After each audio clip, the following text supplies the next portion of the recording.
Or another, how long have I been up here and I still can't remember to turn the microphone on? So what can I tell you?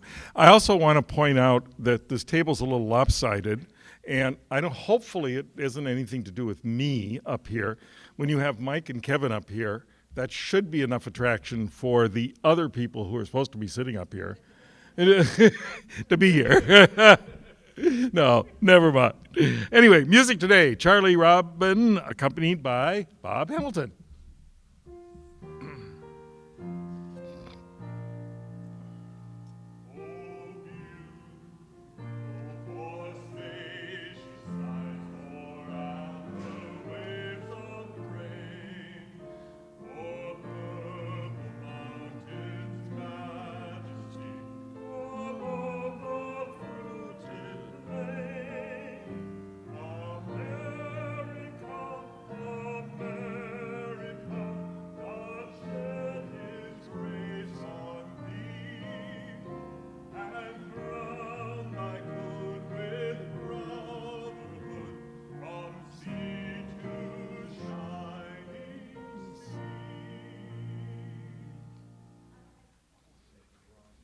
Thank you. And our invocation, Mr. David Links. So I want to tell you, if you're ever on the invocation committee, just Google Rotary invocations, and you can find stuff there. So, little hint to future people. So this one I thought was good. As we gather together as Rotarians and friends, we acknowledge that wherever we go, we are always connected to each other. We affirm that our actions may reflect this awareness. As we seek a connection with universal consciousness, we count our many blessings in the weeks and in the months ahead. Close our lives with charity, deepen our lives with loyalty, hallow our lives with integrity, help us to live our lives so that we may enhance the future of those of whose lives we touch. May love and compassion guide us and our loved ones all of our days. Thank you. Thank you. You may be seated. So, and before we go on with the regular program today, and I don't normally do this, but it just happened to be that it was brought to my attention. Today is a very special day in the history of the Western world because it happens to be the birthday of one of our longtime Rotary members, and I emphasize long time, Ken Smith. So happy birthday, Ken.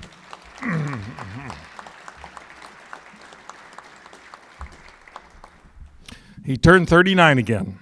So, welcome to all our guests. I know we have guests here from PNWU. I can't imagine why you'd come today, but I think it's a good thing. Welcome, glad to have you. A few things to announce that are coming up very quickly. Maybe I should do this kind of in the order that they're happening. Just came to our attention that this Sunday, you know that Rotary sponsors a Rotaract club, and they're having one of their annual fundraisers actually this Sunday. It's their second annual Cornhole Tournament, and we are certainly going to help sponsor that.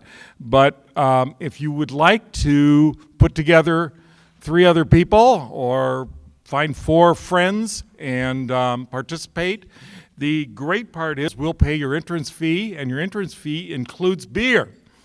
Free beer.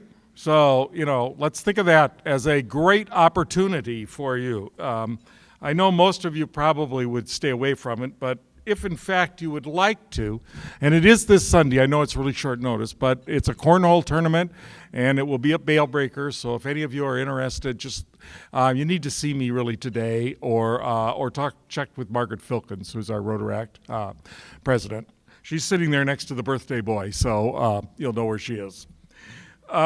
Next, coming up, just as to announce, on June 14th, which is now a little less than 2 weeks away, believe it or not, we will be awarding the Molly Davis Scholarship Awards. This will be at the YVC new facility, the new meeting center there next to the Rotary office, and it begins at 5 o'clock.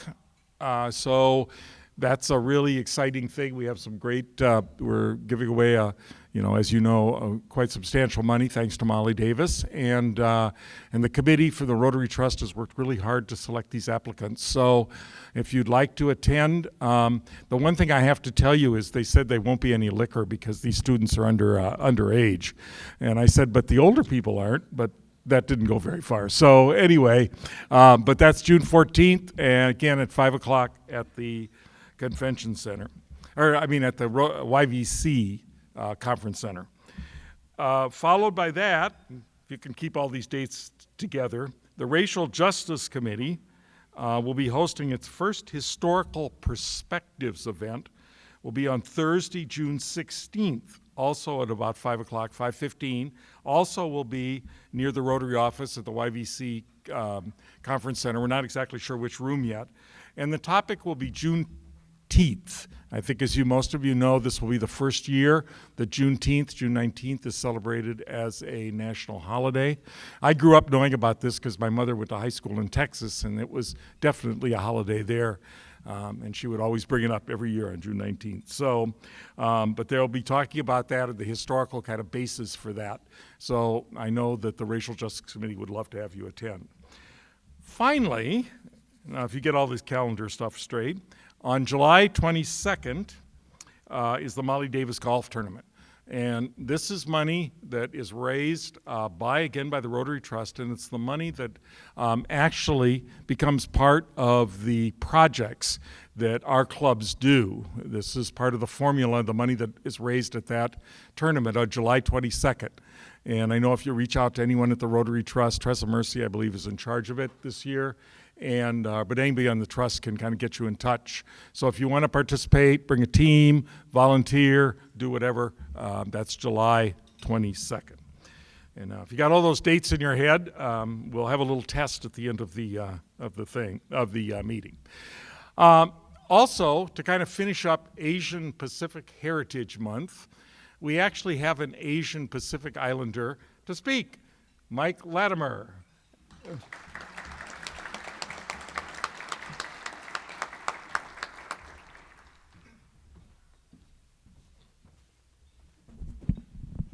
Well, good afternoon.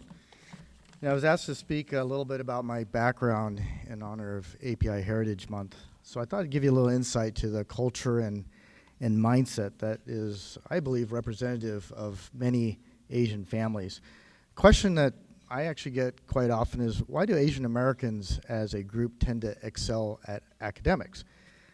And there's actually published research that arises at a very simple answer, and that is that they generally work harder than their non-Asian peers.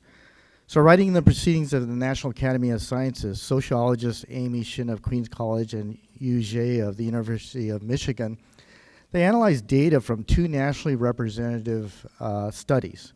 One was the kindergarten cohort of the Early Childhood Longitudinal Study, and that tracked children that entered kindergarten in 1998, and the other was the Educational Longitudinal Study, which looked at the habits and achievements of high school students who were sophomores in 2004. And what the researchers found and reported that the achievement gap between Asian and non-Asian kids starts off as small to non-existent, but gradually it grows, peaking in about the 10th grade. So this, to them, suggests that the difference reflects academic effort rather than difference in cognitive ability. Socioeconomic factors such as the fact that Asian kids are more likely to live in stable two-parent families with higher incomes explains almost none of the difference in the Asian lead in academic effort. So their conclusion was, what makes the difference? And the researchers found that the difference was in immigration status being a big factor, as well as differences in cultural orientation. So in other words, their results were that immigrants are self-selected in terms of their motivation to succeed and their optimism for future success. I know that a lot of Asian American kids see educational credentials not only as a way to gain social prestige, but also as a way, an instrumental way to sort of gain upward mobility. You know, there's a term amongst Asian families that kindly refers to Asian moms who place a great emphasis on education above all else, and that term is Tiger Mom. And my mom was definitely a Tiger Mom. And I think even more so for me, because I was adopted when I was about 4 years old from a Japanese Catholic orphanage by my adoptive mother, who was full Japanese. And being adopted back in Japan at that time was really socially unacceptable. And had I remained in Japan, I would have been a social outcast, probably largely uneducated and at the bottom of Japanese society. So truly it was a blessing for me to be able to come to America and to be raised by my Tiger Mom. After I was adopted and brought to the United States, I was held back for a year after kindergarten because I needed to learn English. And my mom took me to the library every week, and I checked out about 10 books every week. And all I did was I read in my spare time. I remember one Christmas, my father bought me a basketball hoop, and kids would come over to our house to ask me to play basketball, and I would tell them that no, I was going to stay inside and read my book. So oftentimes the kids would play basketball without me, and I soon earned the nickname Bookworm. So when I told my mom about this, she really didn't care, because she said, let the other kids waste their time playing sports. Education was far more important. She also told me that I had no choice but to excel in everything that I did. And so for my mom, it wasn't good enough to get straight A's in high school. I had to be the valedictorian. And being a straight A student wasn't good enough. I had to work and be productive. So by the time I was 16, I had 2 paper routes where I delivered to over 250 houses. I had 5 yard maintenance jobs, and I worked a part-time job 35 hours a week at Safeway while maintaining my 4.0 GPA. At age 12, I knew I wanted to serve in the military and attend a service academy. But for my mom, it wasn't enough to apply for one academy. She wanted me to apply for every military scholarship that was available. So when I graduated from high school, I had a presidential appointment to the Military Academy, the Naval Academy, the Air Force Academy, the Coast Guard Academy, and 3 ROTC scholarships. And of course, I went to the Naval Academy. Go Navy. So growing up with a Tiger Mom really wasn't easy, but years later, I can appreciate the emphasis that my mom placed on education. At the Naval Academy, I majored in nuclear engineering and then attained a master's level education to the Navy Nuclear Power School. So the importance of education has really been ingrained in me. And since then, I've attained an advanced financial planning designation through the American College and my certified portfolio manager designation through Columbia University. But other than martial arts, I have never really participated in many team sports. To this day, I don't pay attention to baseball or football, basketball, or any other major league sports. And sometimes, I wish that I could talk about sports and follow it like other people and converse over the dinner table, but somehow I never seem to find the time to really get engaged. In fact, I think most of my time spare time is spent on reading world news, economic, and sort of financial research. And so far, it's served me well. And to this day, I place the same emphasis on education as my mom did with my kids and my grandkids. But unlike my Tiger Mom, I do believe that sports plays an important aspect of growing up. I think most of my kids and grandkids are all enrolled in karate at Silo Gojuru Karate, and so they're studying martial arts like I did. But it was an interesting childhood growing up under a Tiger Mom. So thank you for this opportunity to share a little bit about of my background. Thank you.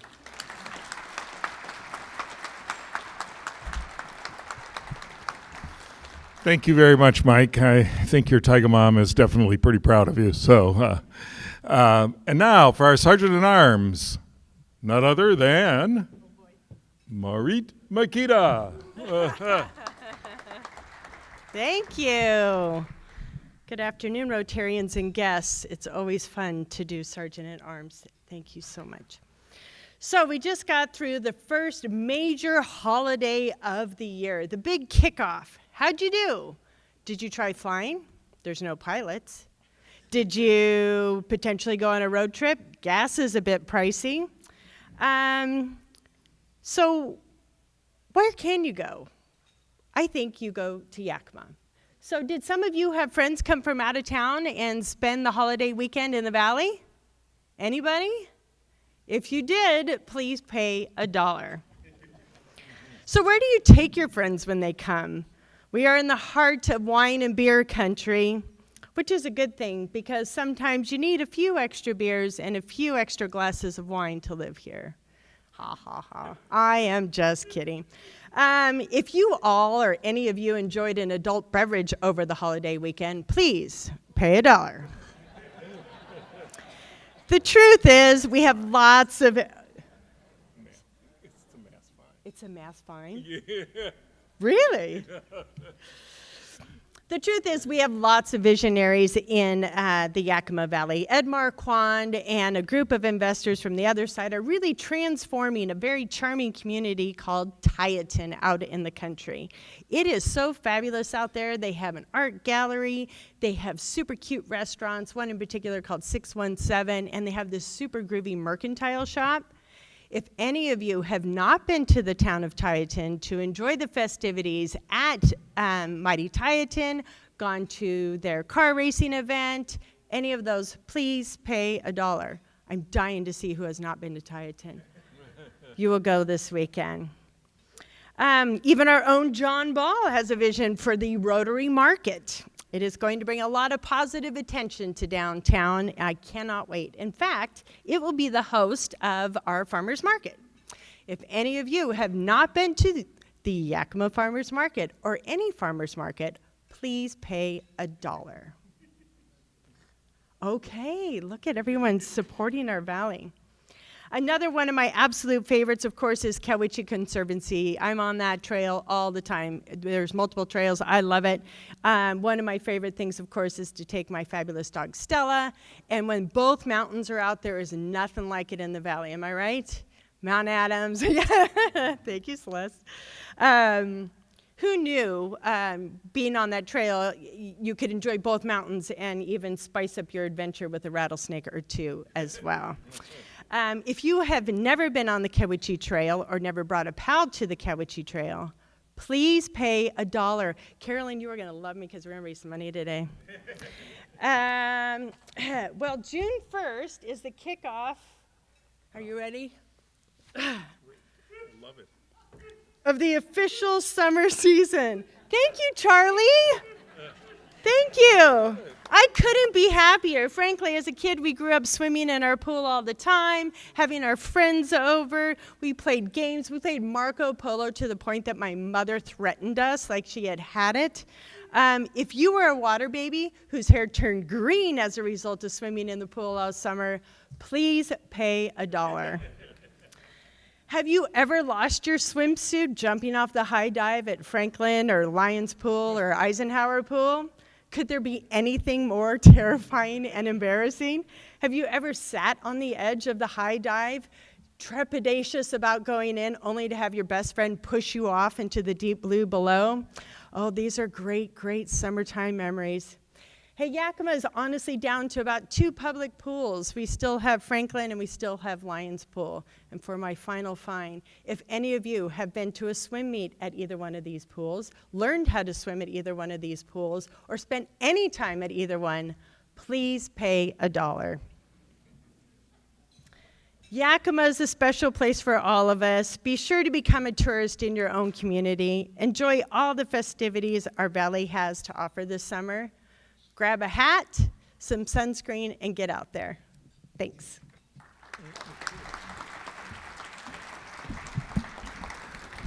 Thank you, Marit, but I want the hat. I introduce our program today. We have none other than, it's your time, Kevin. Kevin Good, in case you don't know. And he's a pretty good guy. Thank you, President John. I think we should call this meeting the Mike and Mike Show, because after hearing Mike Latimer go and looking at the rap sheet I have here for Dr. Lawler, I'm feeling incredibly inadequate. And I don't even have glasses that I can distinguishably take on and off. And here. Anyway, so I guess I got the vision is all I have on these guys. So, well, I think Dr. Lawler needs no introduction, but if you'll behoove me, I will go through a bit of this because I think it's very important and important to our valley. So Dr. Lawler is the president of Pacific Northwest University of Health Sciences, or PNWU as we know it, which has a mission to educate and train healthcare professionals, emphasizing service to rural and medically underserved communities throughout the Pacific Northwest. And that includes Alaska, Idaho, Montana, Oregon, and of course, Washington. His 4 decades of experience in health and human services include 28 years as leader in higher education at PNWU, University of South Dakota, University of California at Davis. He's authored more than 80 publications on children's health and well-being, American Indian health, rural health, and professional education, and was recently co-editor of the American Psychologist for a special issue on adverse childhood experiences. Who of us has heard of ACEs? Yeah, very important to our valley as well. Dr. Lawler previously served as United States Principal Investigator for Children's Worlds, an international research project on children's health and well-being. He's a past chair of American Psychologists Association, or the APA's Committee on Children, Youth, and Families, and currently serves as the APA's Committee on Rural Health. Dr. Lawler has received a number of awards in leadership, public service, and research. And I find most interesting, he and his wife Kim live here in Yakima with an assortment of elderly rescue animals, which I understand is a symptom of being an empty nester. So, without further ado, Dr. Lawler.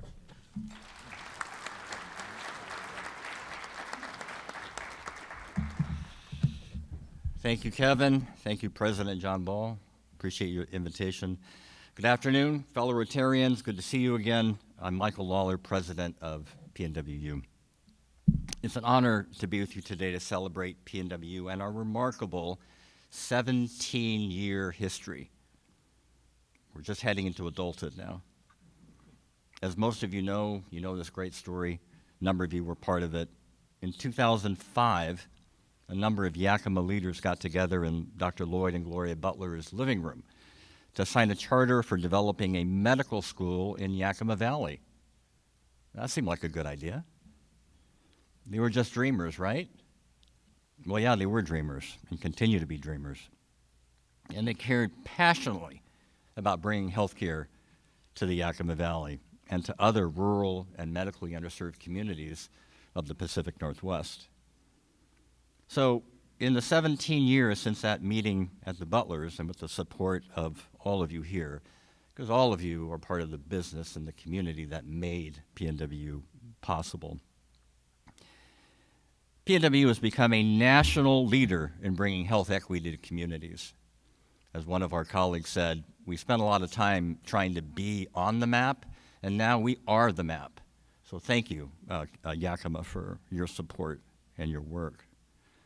So today we're going to talk about PNWU Forward. This is the title of our strategic plan, and it describes how we're building on the dreams of our founders, the inspiration and durability of our mission, and the wide-ranging success of our College of Osteopathic Medicine to create the interprofessional healthcare team which will be in service to rural and medically underserved communities of the Pacific Northwest.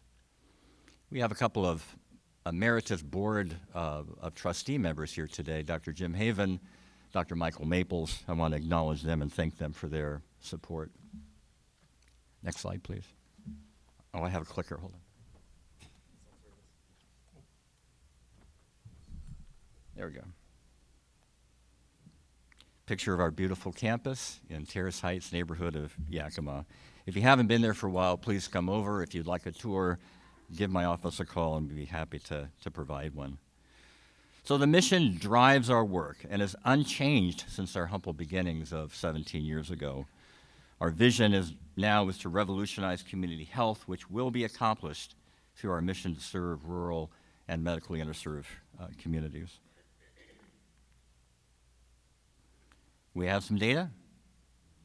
We're fulfilling our mission by producing top-notch graduates. You're going to meet some of our students here in a moment. In the last 11 years, we've graduated 1,040 doctors of osteopathic medicine and 40 students from our Master of Arts in Medical Science, a program developed in partnership with Heritage University. I see Heritage's president, Dr. Sund, here. Thank you, sir. Of the 460 alumni who have finished medical school and then gone on to their additional training and residency and fellowships, of that 462 that are now practicing physicians, 42% of them are practicing in the state of Washington. And of that group, 35 of them are practicing in the Yakima Valley. We're so proud of these alumni and know they will serve healthcare needs here in the Valley and beyond. So this is kind of fun. You know, sometimes you think you're doing well, and you tell yourself, and we tell each other that, and then you get validation from a national body like this. In the United States, there are 192 medical schools, both allopathic, awarding the MD degree, and osteopathic, awarding the DO degree. Of all 192 medical schools in this country, PNWU's College of Osteopathic Medicine is ranked in the top 10 for categories directly related to our mission. These are things that in 2007 we set out to do, and good Lord, have we done it. In this country, over 192 medical schools, we're number 5 for most graduates practicing in medically underserved areas. We're number 6 for most graduates practicing in primary care, number 10 for most graduates practicing in rural areas. For these achievements, I want to acknowledge our Dean of the College of Osteopathic Medicine and fellow Rotarian, Dr. Thomas Skandalis. Sir?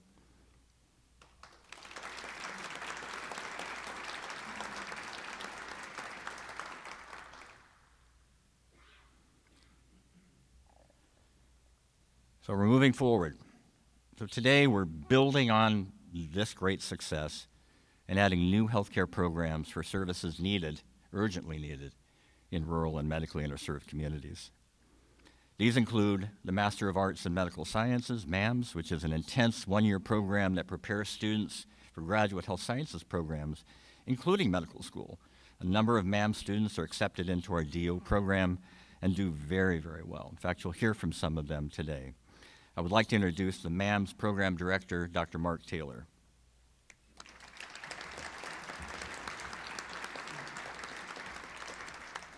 Thank you. The School of Physical Therapy is offering the Doctor of Physical Therapy degree, and its first students will be here on campus this August. Right, Dr. Trueblood? Yeah. We're excited to see these future physical therapists on campus. And the founding director of the School of Physical Therapy is Dr. Peggy Trueblood.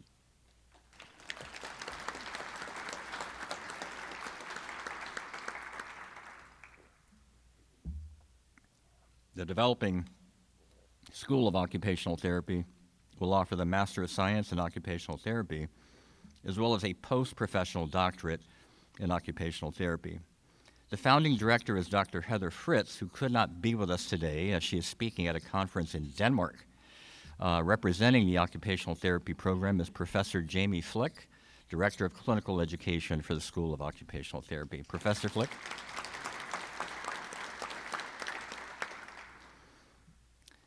So medical dental integration, I saw Dr. Laberton in the room earlier today. Medical dental integration is urgently needed, and we're developing a nationally unique plan to create primary care dentists. Again, primary care dentists to work in rural and medically underserved communities. With the support of Delta Dental of Washington, the Washington State Dental Association in Tacoma, and other federally, Yakima Valley Farm Workers Clinic, CMAR Community Health Center in Tacoma, and other federally qualified health centers, we're developing a School of Dental Medicine that will provide a Doctorate of Dental Medicine program. The founding dean for the School of Dental Medicine is Dr. Fotinas Panagakos. Sir.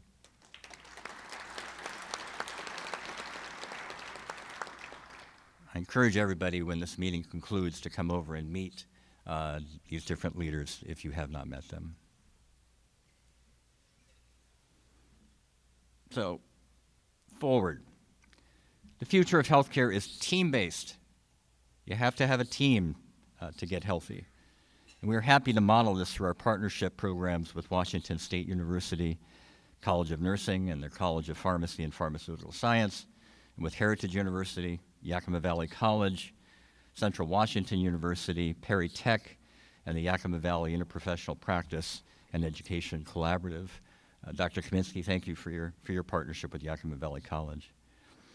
So you see here also on this slide a representation of our newest campus building that is being built right now. There's a lot of fencing, but not a lot of building, but you can see starting to make progress.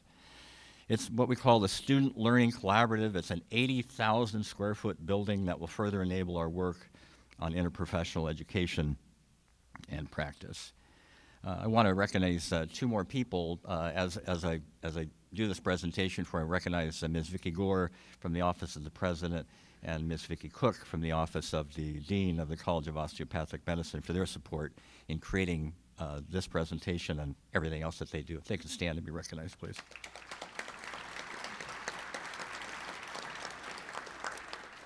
Okay. Now, for the real reason you came, to hear our students. Students are the heart and soul of PNWU. They're the ones who live our mission. They're the ones who bring compassion and care to the communities that we serve. In the photograph on the right of the slide, you see the 8 members of our class of 2022 who were also promoted in the military after receiving their Doctor of Osteopathic Medicine degree. So we're very fortunate to have 3 wonderful students with us today to share a bit about their stories. Student Dr. Caitlin Kaluzny, College of Osteopathic Medicine, class of 2024. Student Dr. Maxwell Finch, College of Osteopathic Medicine, class of 2024.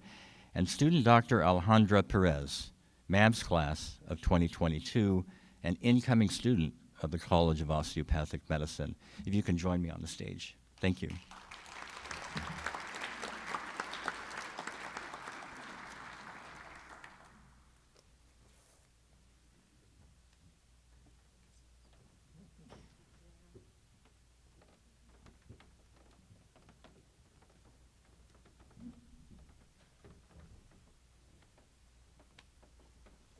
Hi, everybody.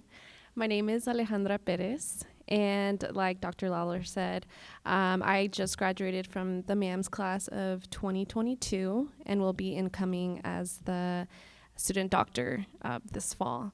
I did just want to speak a little bit about the Mams program at PNWU and my experiences there. I think overall I had a really positive experience. Initially, I had been trying to get into the comm program, but I wasn't fully prepared for it academically. And so one of my mentors, Dr. Baldwin, who I've been working with for a couple of years now, he was the one that recommended me to join the Mams program to sort of help me, get me that extra push before I were to join the comm program. And so, I can say now that I've graduated and I've gone through the rigorous coursework, I feel so much more prepared for the comm program. So I'm really excited to be joining PNWU officially. And hopefully, I will be coming back to my valley. This is where I was born and raised and where I can see myself practicing for many, many years. So thank you.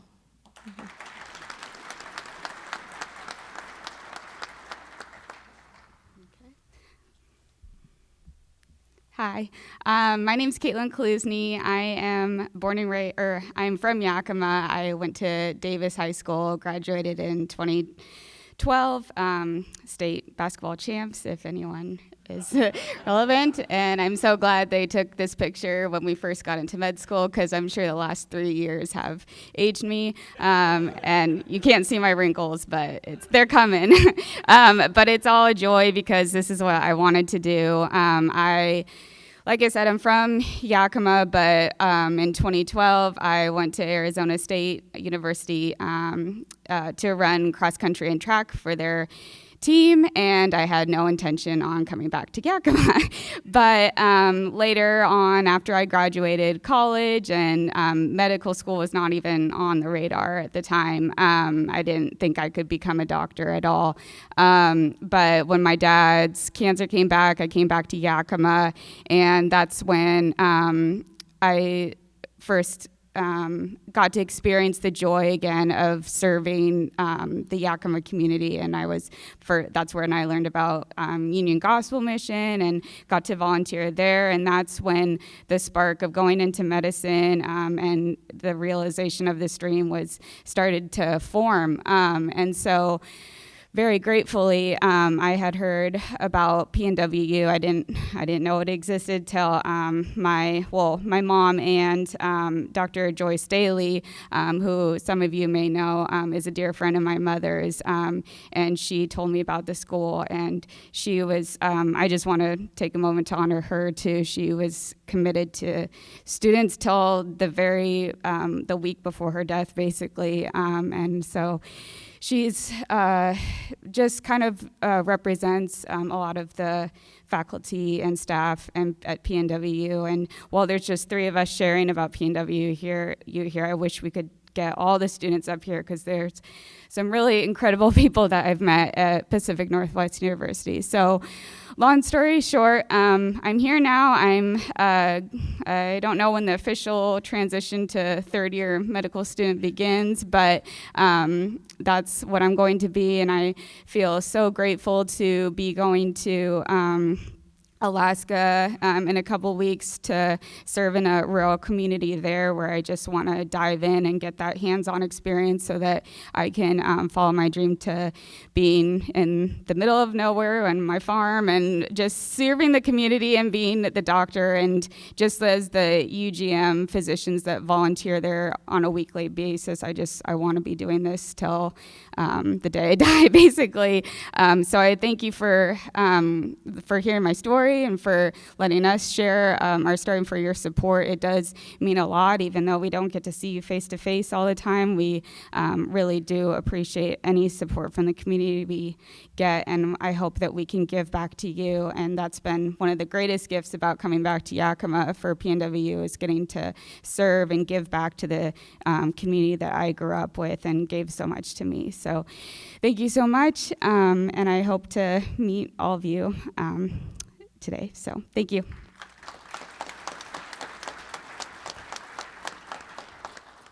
So Caitlin and I are getting ready to go to clinical rotations, and if you'll look at that picture, you can tell I just had my mask fit the other day. No facial hair allowed right here. So hello everybody, my name is Max Finch. I am the class of 2024 SGA president. Last year I was the PNWU student government president, and I've had the opportunity to represent both my class and PNWU students locally, statewide, and nationally. I grew up in rural Northern California working at low-income homeless population clinics. I was a biology major at UC Santa Cruz. In 2014, I moved closer to family in Bellingham, Washington, so I've been a Washington State resident since then, and happy to be part of PNWU. And so today we keep talking about our mission, and I'm not sure if everyone really realizes why PNWU is special, but I get to speak with other students, other presidents of DO schools across the country, and it truly is the joy in service and serving your local communities that makes PNWU great. We get to speak with applicants who get into MD and DO programs, and they continue to choose the Yakima Valley because they want to be rurally trained, and it's showing in these stats in the last few years. So it's been an absolute pleasure representing Yakima, and I'll be happy to be rotating here for the next couple years. So thank you for having us.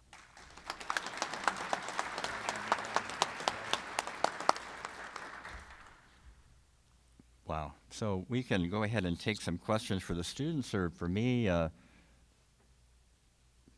beautiful pictures of our first in-person graduation of a couple years. It was held at the Capitol Theater. Thank you, Charlie. You do a great job. It was just a wonderful, wonderful time. So any questions from the audience for the students or for me? Mike.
Mike, it's really good to see you, and we really value our relationship with UGM, and thank you for the opportunity. You and your team have inspired countless students and countless faculty members.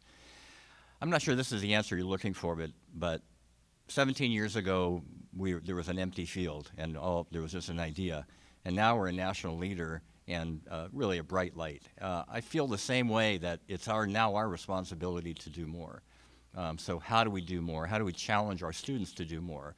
And how do we stay focused on our mission and stay there as we get recognition for that? So leadership and continuous development are in the front of my mind. So thank you, Mike.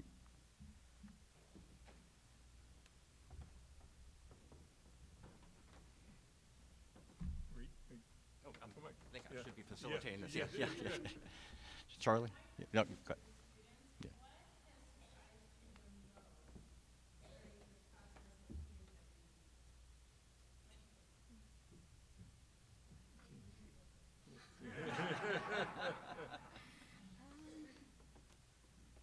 Oh gosh, been put on the spot because I can't think of just one thing. I mean, I kind of I knew that I wanted to serve in an underserved community and medically under.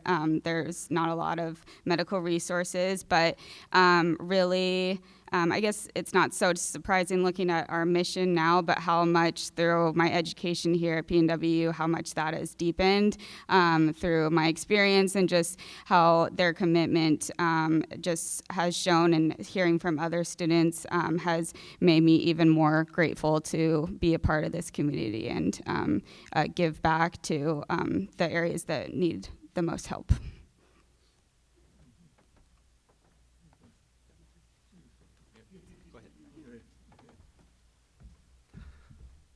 So I got to go to a meeting, our first conference. So typically I would go on a quarterly president's meeting with the other schools, but due to the pandemic, my first one in person was in Denver last month. And again, we talk about community and serving your community, and a lot of schools are just kind of, you go because you have a good score and you want to be competitive, and you're just kind of head down going through.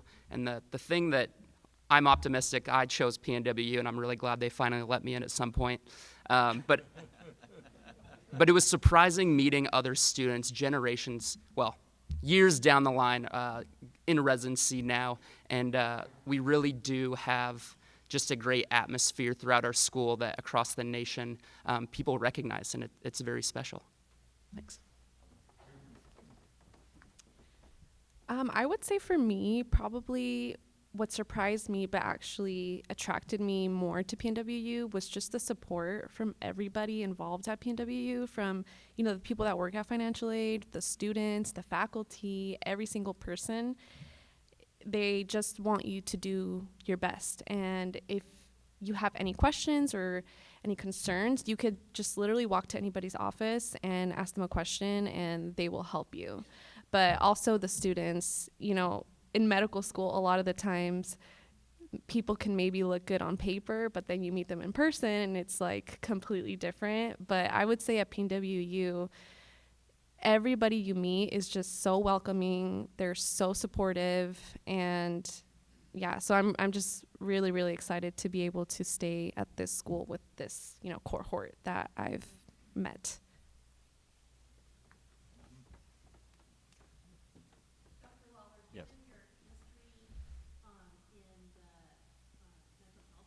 Yeah. What are your thoughts about PNWU bringing in that component into the medical school as well, knowing that the resources for mental health treatment, especially in rural communities, is really struggling? Yeah. It's a really good question. It's complex, but let me give you a couple of thoughts. So one is that one thing COVID-19, the pandemic, has taught us is that behavioral health is with all of us. I mean, it's not over here or over there. It's in this room. I would argue that each of us individually and collectively have experienced behavioral health challenge either in our own lives or in the lives of loved ones and neighbors. And So in one way, that's good, and it's a good moment to pivot in that direction. In fact, I've got some meetings coming up with some of our experts on our campus on behavioral health to kind of talk about that piece. We've been talking about behavioral health program for a number of years, and the challenge, of course, is we're a nonprofit university, and so we want to create a program that doesn't gouge too much on tuition, where a student won't be able to repay it because the wages are not quite where they need to be. Now, occupational therapy, as we know, that, and you're an occupational therapist as well, so you know this.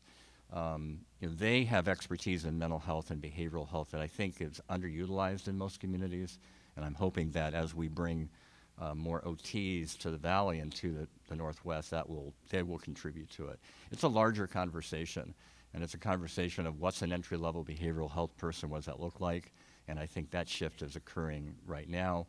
I think some of that you're doing, comprehensive health, other colleagues in the Valley are contributing to that. So there's work to do. Others? Charlie? I wanted to share this as a comment and to make everyone else aware as well. We just had our 100th plus 2 anniversary at the Capitol Theater. Yeah. And you just had your graduation at the Capitol Theater, and I want these pictures. Yeah.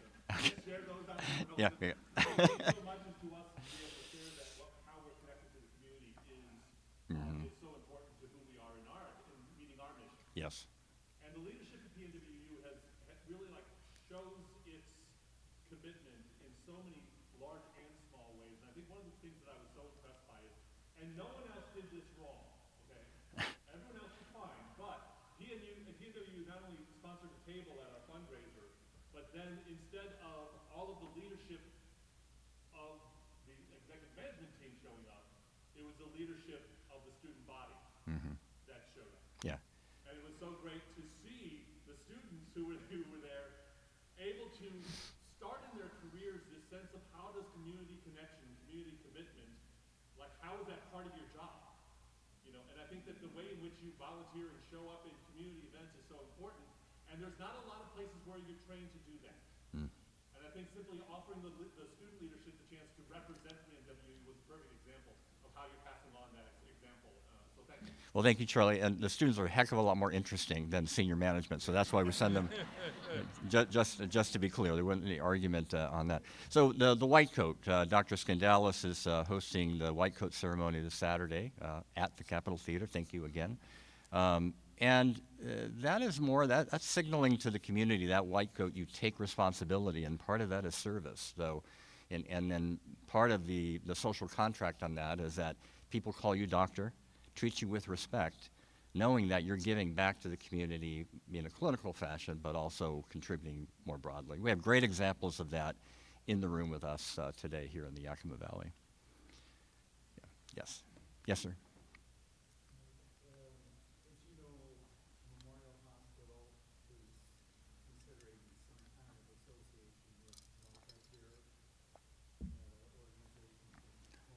Yeah.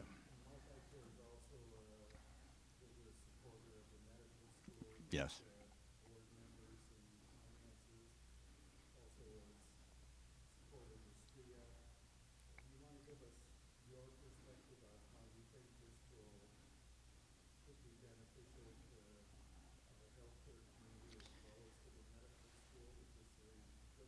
Yeah.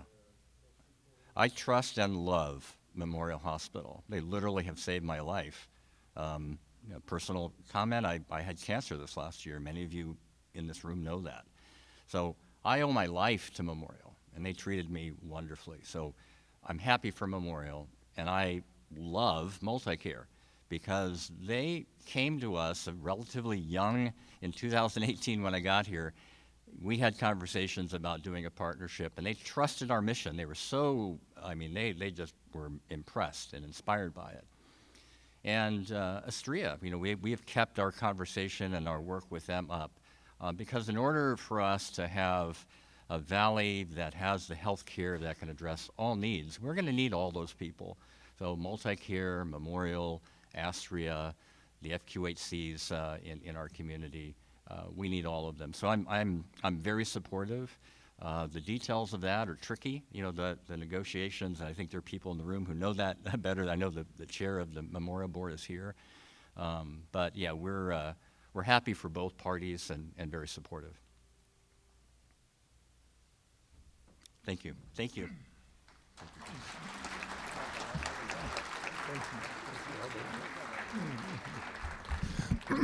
Thank you. Thank you very much. And I hope all of you who have not been out to the campus or been involved in any way will get there. I've certainly had a tiny little relationship with the school, and I'm always impressed every time, not only with the faculty and the staff, but I've worked on their scholarship committee some years, and I feel so much like I might as well crawl under a rock after you read some of those students' resumes and what they've done before they even came to school here. So it's really a blessing to have this university in our community. So thank you very much. Appreciate it. Now to the one and wonderful marble draw. And I don't know if we can trust the president of the university to do this, but if he can draw a ticket.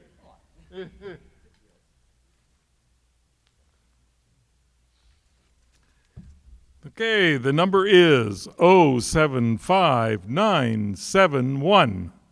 075971. It's not Kelly Gasling because she's laughing. Ah, there you go.